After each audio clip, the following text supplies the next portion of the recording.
తెలుగువారి number 1 choice Telugu matrimony. తెలంగాణలో sub registrar కార్యాలయాలపై ACB దాడులు బెంబేలెత్తిస్తున్నాయి. దీంతో సిబ్బంది రావాలంటేనే భయపడుతున్నారు. ఇప్పటివరకు దాడుల్లో బయటపడ్డ అవినీతి చిట్టాతో త్వరలోనే ప్రభుత్వానికి నివేదిక ఇవ్వబోతుంది ఏసీబీ.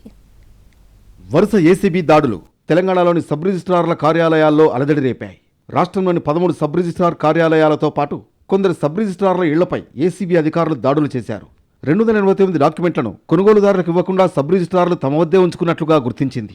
దీంతో పాటు 19 మంది ప్రైవేట్ వ్యక్తులు, 60 మంది డాక్యుమెంట్ రైటర్లు అనుమతి లేకుండా కార్యాలయంలోనే ఉన్నట్లు తేలింది.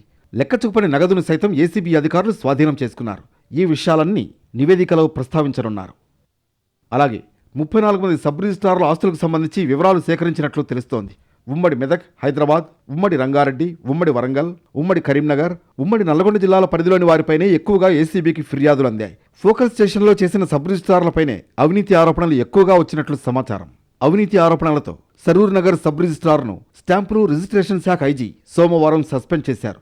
గతంలోనూ సరూర్ నగర్ సబ్ రిజిస్ట్రార్పై అనేక అవినీతి ఆరోపణలు వచ్చినా చర్యలు తీసుకోకపోవడంతో హైకోర్టు ఆదేశాలతో కదిలారు. మధ్యవర్తులు, దళారులు సబ్ రిజిస్ట్రార్ కార్యాలయం లోపలికి రావద్దని మూసాపేట సబ్ రిజిస్ట్రార్ కార్యాలయ సిబ్బంది ఆఫీస్ బయట పోస్టర్ అంటించారు. మధ్యవర్తుల వల్లే ఈ అవినీతి వ్యవహారం బయటకు వస్తుందన్న ఉద్దేశంతోనే ఈ నిర్ణయం తీసుకున్నట్లు తెలుస్తోంది. ఏసీబీ దాడులతో రాష్ట్ర వ్యాప్తంగా సబ్ రిజిస్ట్రార్ కార్యాలయాల్లో పనిచేసే డేటా ఎంట్రీ ఆపరేటర్లు రావద్దని స్టాంపులు రిజిస్ట్రేషన్ శాఖ అధికారులు సూచించినట్లుగా సమాచారం.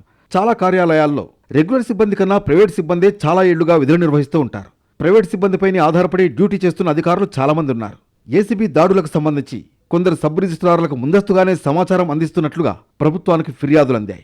దీంతో ఏసీబీలో ఇంటికుట్టు బయటపెడుతున్న దొంగలపై కూడా నిఘా పెట్టారు. ఓవరాల్గా ప్రభుత్వానికి ఇచ్చే నివేదికలో ఏముంటుందనేది ఇప్పుడు హాట్ టాపిక్.